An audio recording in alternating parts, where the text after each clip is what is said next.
Hello दोस्तों, स्वागत है आपका आपके अपने YouTube channel create wealth with Atul में। मैं हूं आपका दोस्त अतुल गोयल। आज हम बात करेंगे मेटल सेक्टर से जुड़ी हुई एक ऐसी कंपनी जिसने अच्छी वेल्थ क्रिएट करके दी है और ऐसे लेवल पे है जिसको अगर क्रॉस करता है तो एक अच्छी वेल्थ आने वाले टाइम में भी क्रिएट करके दे सकता है। रिजल्ट्स काफ़ी अच्छे आने वाले हैं। क्या न्यूज़ है उसके ऊपर ही बात करेंगे। मेटल सेक्टर से जुड़ी हुई कंपनी, एक छोटा स्टॉक जो हुआ करता था अब एक बड़ा स्टॉक होता हुआ नजर आ रहा है। बात कर रहे हैं हम सेल की। तो सेल जो कि 91.5 के ऊपर अभी काम कर रहा है। 25 रुपये का लो था, 52 वीक लो, जैसे मैंने बताया छोटा स्टॉक था। ऑलमोस्ट 4 गुना के आसपास ये हो चुका है। 98.50 का जो है 52 वीक हाई लगाया था और उसके आसपास ही काम करता हुआ नजर आ रहा है।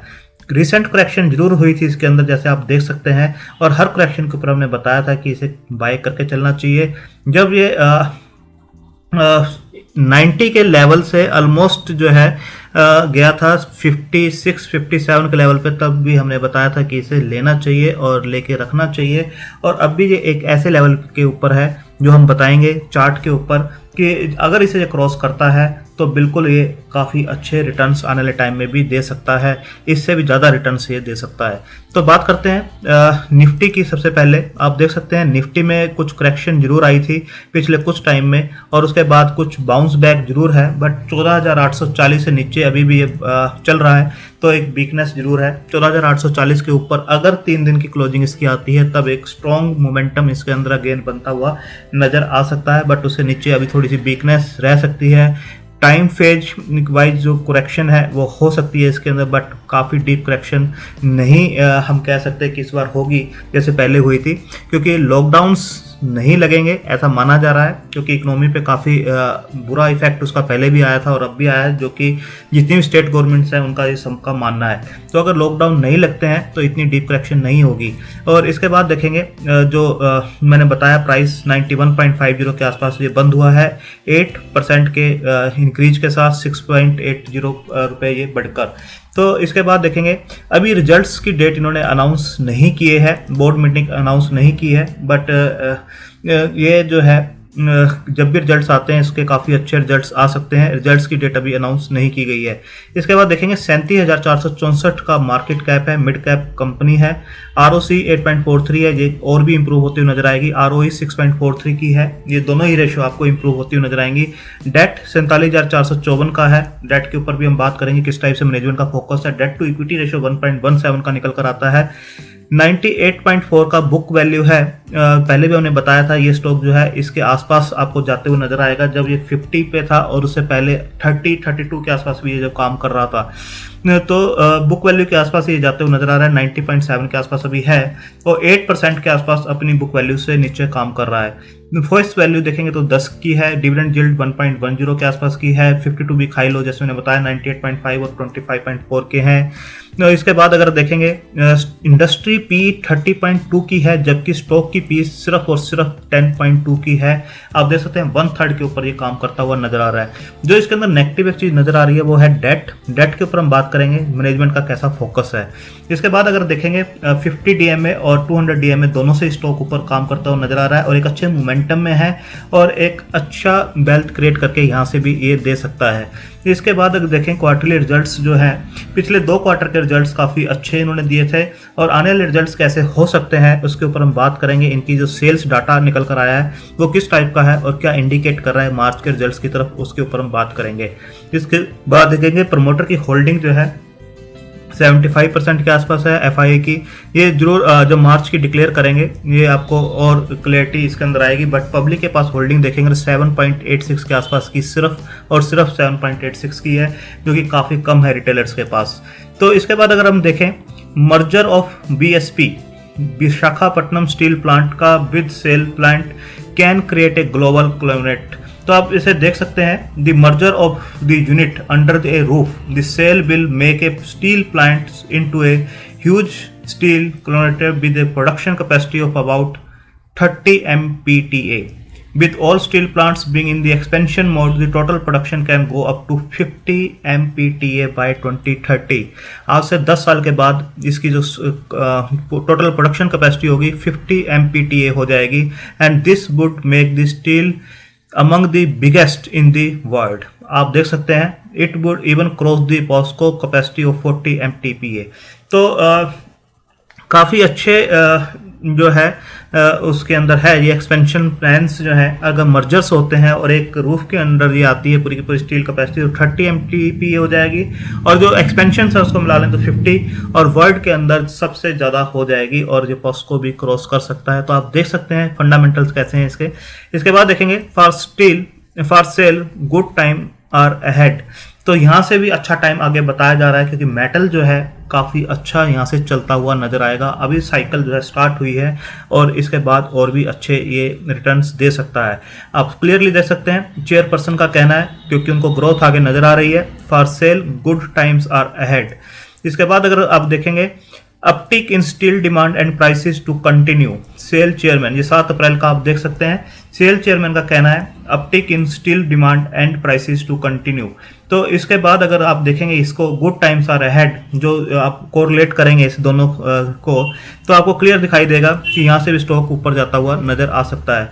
इसके बाद देखिए जो मैंने आपको बताया था कि जो सेल्स डाटा निकल कर कैसा आया है, SAIL's hit over 2 years high on clocking best quarterly production sales in Q4।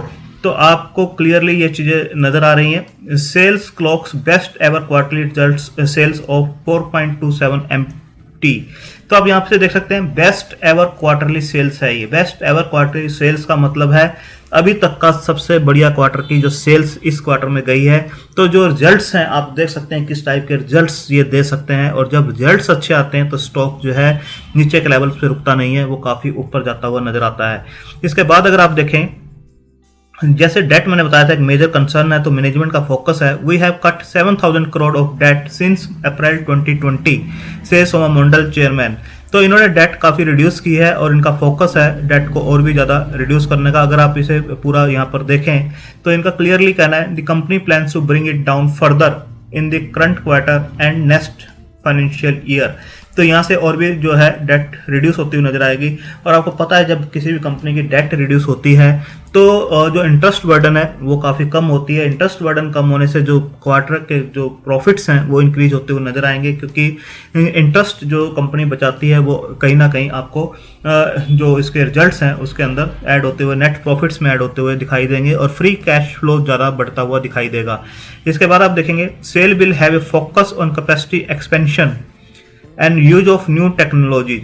तो जो इनका कहना है कैपेसिटी एक्सपेंशन, जैसे हमने पहले ही बात की, अगर इनका मर्जर होता है BSP विशाखापट्टनम स्टील प्लांट के साथ तो 30 MPTA हो जाएगा, और उसके बाद जो एक्सपेंशंस जो कर रहे हैं ये 50 MPTA तक पहुंच सकते हैं। यूज ऑफ न्यू टेक्नोलॉजीज, और पूरी न्यू टेक्नोलॉजीज के ऊपर ये काम कर रहे हैं, और न्यू टेक्नोलॉजीज और ये काफ़ी अच्छी चीज़ें हैं जो कंपनी आजकल नई नई टेक्नोलॉजीज के ऊपर जा रही हैं, अपने आप को कन्वर्ट कर रही हैं। तो काफ़ी अच्छा ये हो सकता है। इसके बाद अगर हम देखें SAIL the best play on higher steel prices, ये 26 मार्च की न्यूज जो है, बट जो है बेस्ट प्ले बताया गया। अगर मेटल सेक्टर के अंदर आपको किसी के अंदर इन्वेस्ट करना है, पैसा लगाना है, तो बेस्ट प्ले होगा SAIL is the best play on higher steel prices. 26 March के आसपास की ये न्यूज है, और जो टारगेट्स दिए गए हैं मोतीलाल ओसवाल की तरफ से वो 5 अप्रैल को दिए गए हैं। आप देख सकते हैं buy SAIL target price 104 Motilal Oswal का कहना है सेल जो है अभी 91 के आसपास चल रहा है, तो 104 को टच कर सकता है। और यहाँ से भी आप देख सकते हैं 15% के आसपास के ऊपर अभी भी रिटर्न्स यहाँ पे मिलते हैं। कोई भी करेक्शन इसके अंदर होती है, जैसे रिसेंट करेक्शन इसके अंदर हुई थी और सेल जो है नीचे आता हुआ नजर आया था, तो कोई भी डिप इसके अंदर आता है तो इसे बाय करके चलना चाहिए। जो इसका फंडामेंटल्स हैं, जो एक्सपेंशंस हैं, वो काफ़ी अच्छी हो रही हैं, रिजल्ट्स काफ़ी अच्छे ये अनाउंस करेंगे।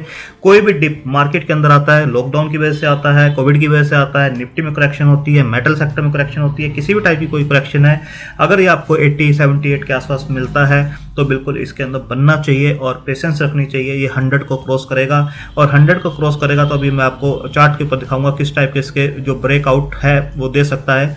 जो मोतीलाल ओसवाल का कहना है टारगेट 104 के है, इससे कहीं ऊपर जाता हुआ नजर आएगा। ये शॉर्ट टर्म के टारगेट्स हैं सिर्फ। और अगर टेक्निकल के ऊपर बात करें, जैसे फंडामेंटल्स न्यूज़ कैसी है, मैनेजमेंट का कैसा कहना है, डेट कैसी है, कैसे रिड्यूस करेंगे, मैनेजमेंट का फोकस है डेट के ऊपर, 7,000 करोड़ ये कम कर चुके हैं और कम होती नजर आएगी। तो मूविंग एवरेज जो है 13 buy 1 neutral 1 sell strong buy की तरफ इंडिकेट कर रही हैं। ऑसिलेटर्स 3 बाय 8 न्यूट्रल 0 सेल हैं, तो ये भी बाय की तरफ इंडिकेट कर रहे हैं। अगर 26 इंडिकेटर्स को आप मिलाएं तो स्ट्रॉन्ग बाय की तरफ इंडिकेट किया जा रहा है कि 16 बाय हैं, 9 न्यूट्रल हैं और 1 सेल है। तो इसे कोई भी टिप आपको मिलती है तो इसे बाय करके चलना चाहिए, तो क्योंकि स्ट्रॉन्ग बाय की तरफ इंडिकेट यहाँ पर किया जा रहा है। अगर हम बात करें, ये मंथली चार्ट मैंने लगा रखा है, जीरोधा का चार्ट है, मंथली चार्ट है। एक कैंडल जो है 1 मंथ को रिप्रेजेंट करती है, उसके ओपन, लो, हाई, क्लोज को। तो आप यहाँ पर क्लियरली देखेंगे इस टाइप का मोमेंटम आपको यहाँ पर दिखाई देगा।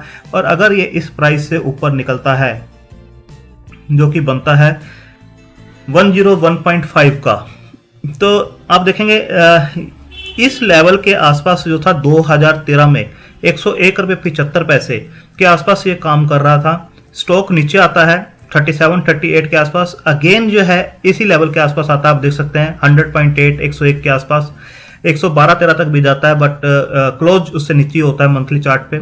अगेन स्टॉक नीचे चला जाता है 33-34 रुपए तक, फिर आप देखेंगे ऊपर आता है और अगेन 101 रुपये 45 पैसे को टच करता है 2018 में। अगेन दो करेक्शन हुई यहाँ पर, अगर ये ब्रेकआउट देता तो बहुत अच्छी चीज थी, बट जो सेबी के रूल्स आए थे जिसकी वजह से मिड कैप, स्मॉल कैप सभी शेयर्स में काफी करेक्शन थी, वहां से ये स्टॉक भी करेक्ट होता हुआ नीचे गया 29-30 रुपए तक। फिर कोविड की वजह से यहाँ पर इसने जो टच किया 20 रुपए को टच किया, अगेन स्टॉक जो है 5 गुना होता हुआ अगेन देखिए 98.5 यहाँ तक पहुंचा है। अगर ये इस लेवल को क्रॉस करता है, 101 से ऊपर की क्लोजिंग देता है, 3 दिन तक ऊपर की क्लोजिंग अगर इसकी आती है और मंथली कैंडल इससे ऊपर क्लोज हो जाती है, तो ये स्टॉक जो है आपको 148, 152 पेशेंस रखने की बात होगी। कुछ क्वार्टर्स आपको इसे जरूर देने होंगे, बट इसको अगर ये क्रॉस करता है तो एक अच्छा मोमेंटम ये पकड़ सकता है और कुछ ही टाइम में ये 148, 152 के आसपास यानी 50% रिटर्न यहाँ से भी निकाल के दे सकता है। 101, 102 को क्रॉस